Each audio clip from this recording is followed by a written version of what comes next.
So it's a great pleasure to introduce Professor Dr. Naoki Maeda from Osaka, Japan, to give the first international keynote lecture of the day. He's Assistant Director at Kosaki Eye Clinic, Osaka, Japan, and a specially appointed professor at Osaka University. We know each other for more than 20 years. Yes. You know, you were a research fellow with the godfather of topography, Stephen Gleis, in New Orleans from 1992 to 1994, and I was in Los Angeles in 1995, so since then we meet at Arvo and so on. So it's a real pleasure that you found your way from Osaka to Frankfurt and finally to Hamburg, and you will talk about quantitative evaluation of the progression of keratoconus using optical coherence tomography. Welcome.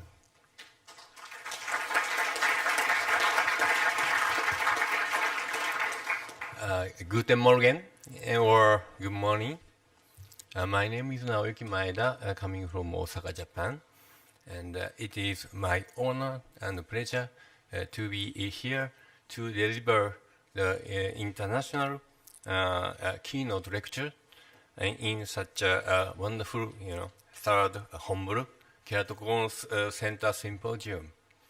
And first of all, I'd like to express my sincere gratitude to Professor Zeitz for his kind invitation.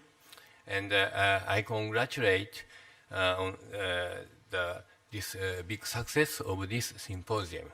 And also, I had a chance yesterday to observe Professor Zeitz's beautiful surgery. And I learned a lot. So I would like to thank for giving me such an extraordinary opportunity. And so this slide, expressed financial disclosure. And I enjoyed a cave yesterday at the Venice this hotel. And I belong to Osaka University that locates west part of Japan. And I think there are three key roles of imaging, including corneal tomography, OCT, corneal biomechanics, and weapon sensing in keratoconus. First is to diagnose mild type of keratoconus. This is important to detect, to avoid the keratoconus following LASIK, because keratoconus is considered as a contraindication for LASIK. And second is to evaluate quality of vision in patients with keratoconus. This is important to determine the modalities of visual rehabilitation, including spectacles, contact lens, phakic IOLs, cataract surgery, and keratoplasty. And third is to quantitate progression of keratoconus. This is very important to determine the indication for corneal cross-linking. And first, as Professor Zeitz explained, for the diagnosis of keratoconus, we used placebo-based corneal topography. And as Dr. Timo explained previously, kindly explained previously, we developed a Maeda index using binary decision tree plus multivariate analysis, and also small Kreis index using the neural network classifier. Of course, in that days there is no deep learning at all, but we did that a long time ago. Then I returned to Osaka and started to do corneal transplantation, and also prescribe a contact lens to keratoconus patient, and started to perform LASIK. And I had a chance to develop a hybrid machine the topographer plus Hartmann-Shack waveform sensor with TopCon, and showing that so you can okay. We found out vertical comma aberration is dominant in keratoconus, and as a result, patient with the typical keratoconus patient might recognize comet-like images, especially at night, like for the traffic signal. So look like a comet with tail is inferior. And so, but we also found out the limitation of rigid gas permeable contact lens. And this slide shows the limitation of the RGP lens. So without contact lens, so as you see, there are so many lower order aberration indicating the myopic astigmatism in addition to the severe irregular astigmatism that made of the comma aberration and the negative spherical aberration, resulting from the comet-like images as explained previously.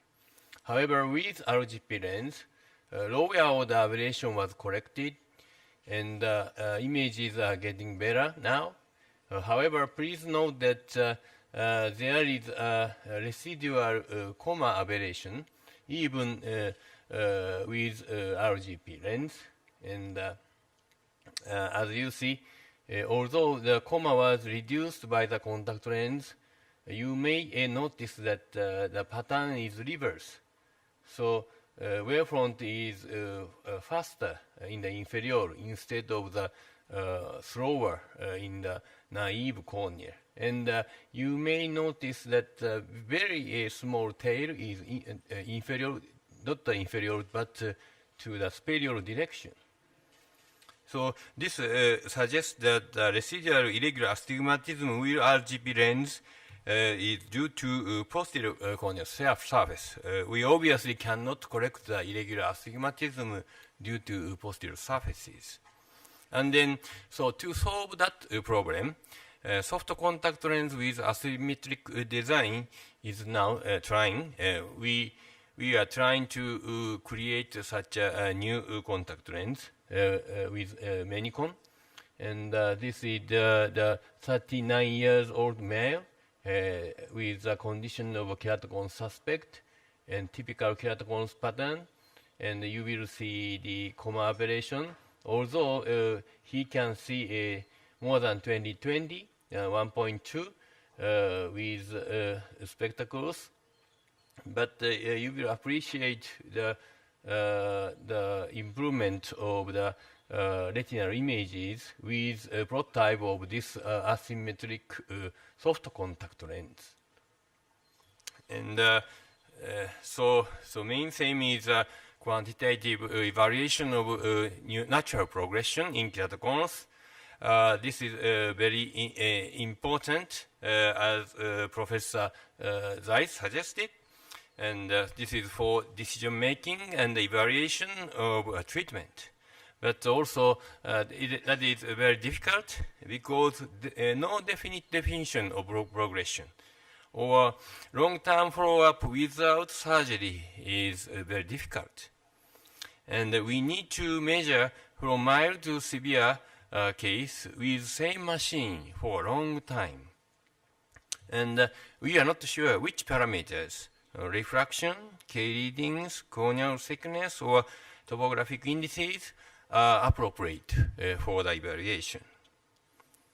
And this is a grand example of the 3-year follow-up in a patient, 39 years old male.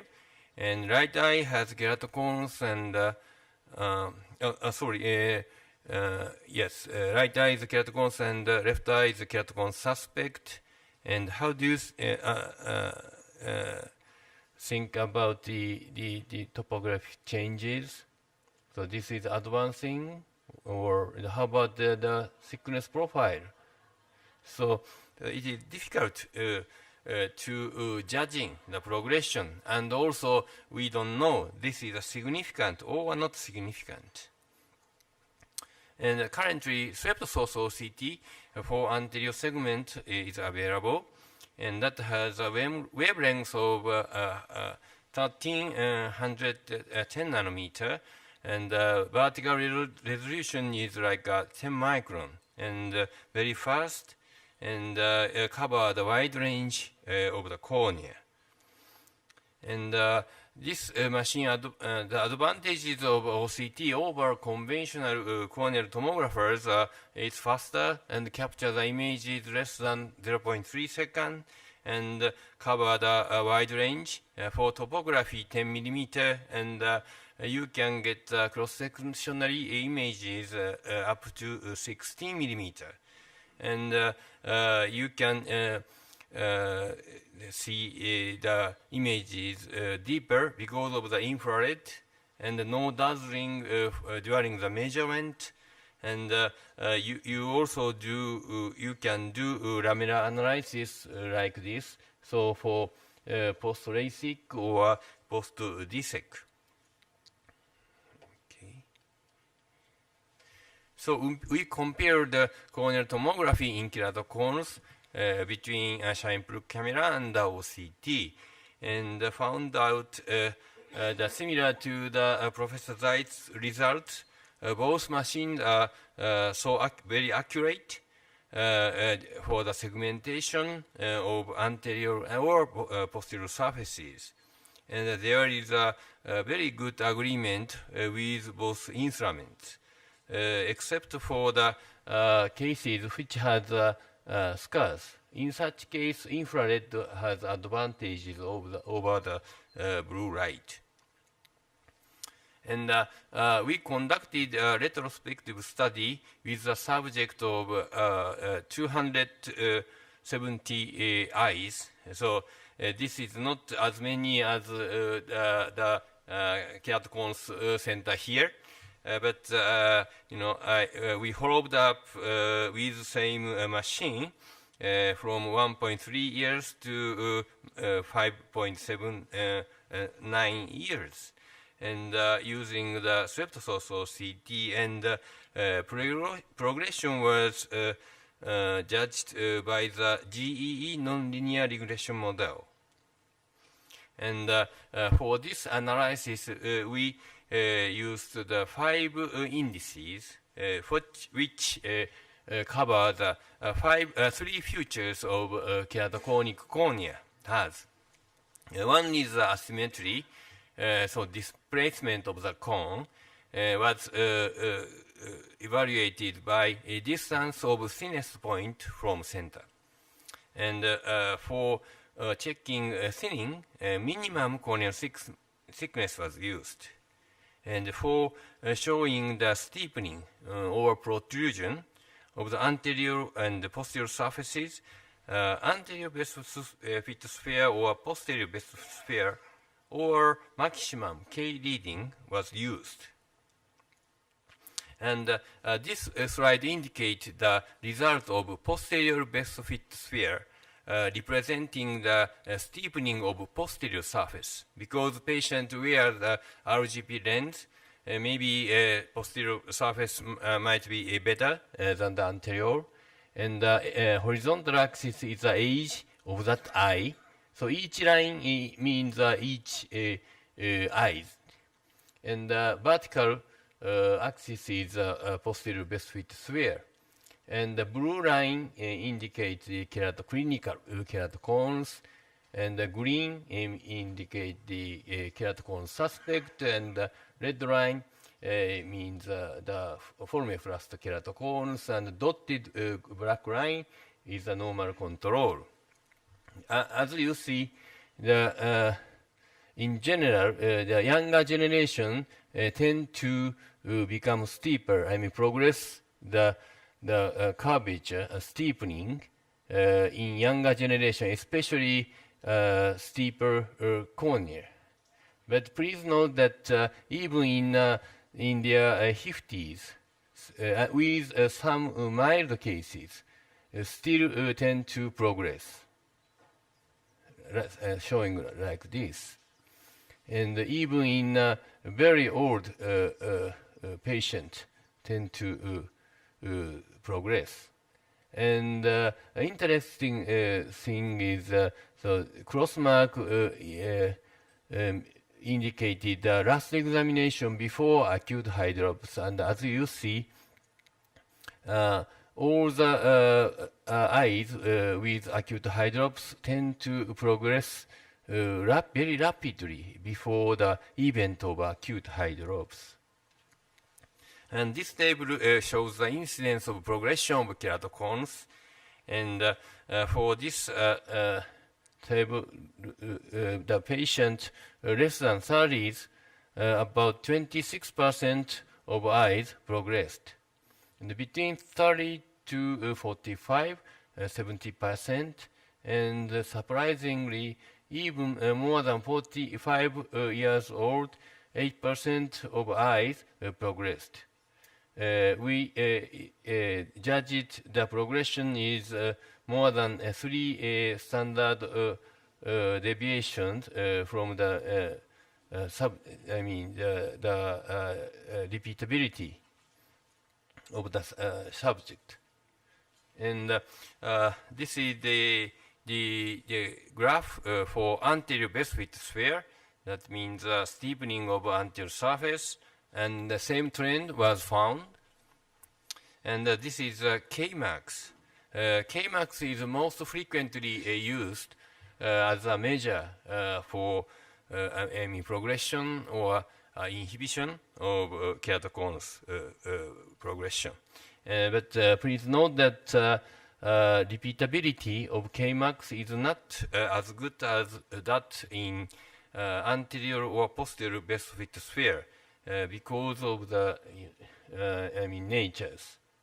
So we need, I think we need to be careful about using the Kmax.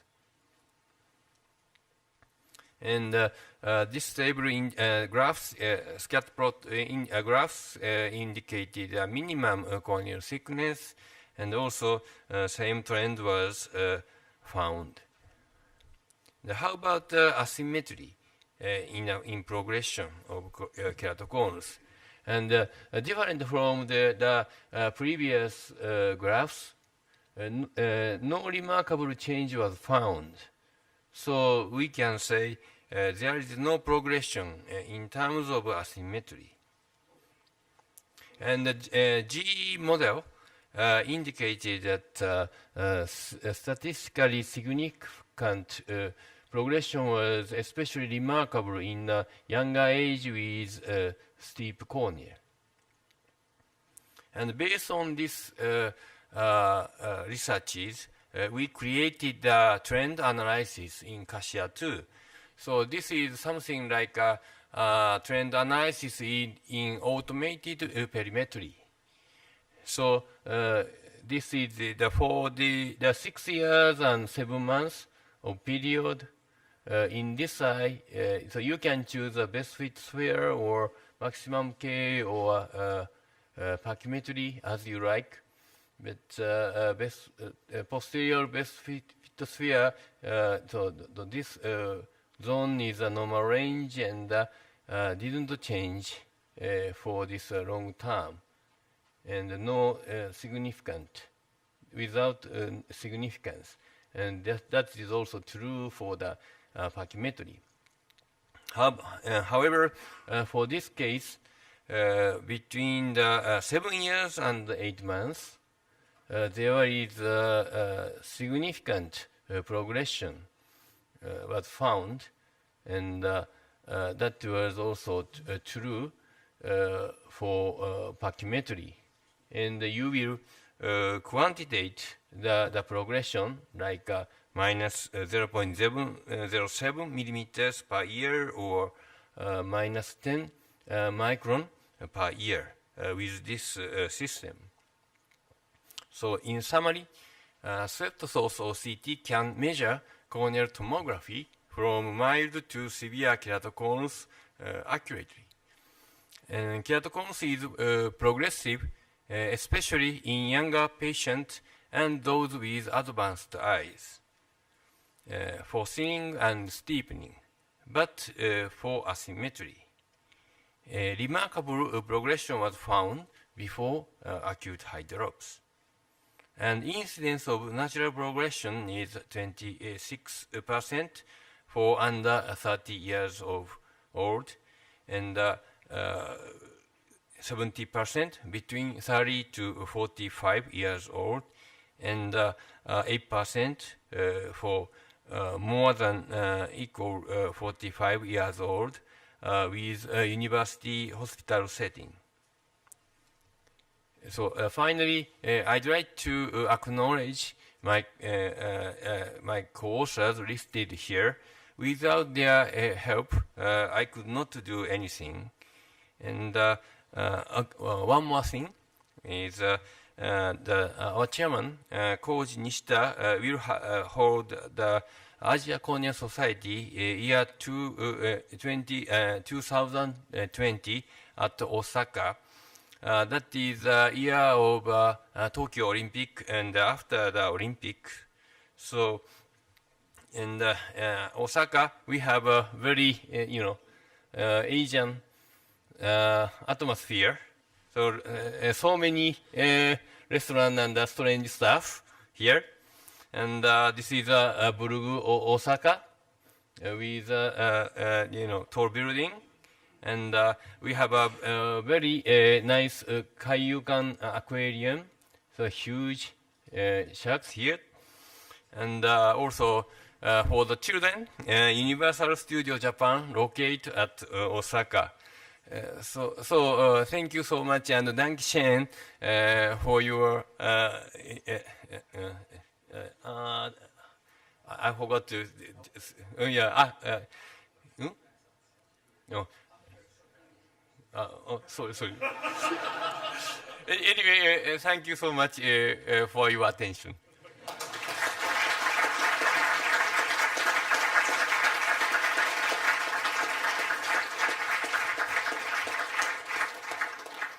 So thank you very much for this very interesting lecture. I think most important for the contact lens fitters is the residual visual problem, despite the rigid contact lenses that you worked a lot on, and especially detailing all the features of your CASIA 2 anterior segment OCT. We just discussed whether we have this progression display already in our machines or whether we must have it. So questions from your side?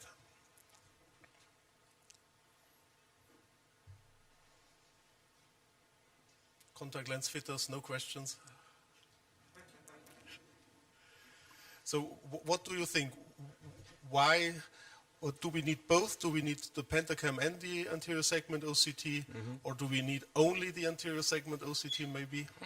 Yeah, as you showed, both machines have an advantage and a disadvantage, and we also keep using a pentacam, but unfortunately we changed the pentacam from original pentacam to pentacam HR during the study. So we did not analyze because we are not sure the pentacam and pentacam HR is exactly the same. So difficulty of keratoconus study is that keep using the same instruments for a long time, but machines are getting better and better now. So there is a trade-off between keep using the instrument and or getting the more advanced one. So I'm not sure which is better, but you will show. We were not sure. You showed all these progression slides. What did this lines and zigzag? What does this mean? Yeah, that means patient coming in the morning or in the afternoon. So sickness might has also has a donor variation. So that might be one stuff, and examiner different between years. So we should careful about the reproducibility of the result. But anyway, so we can analyze quantitatively, although we have variations.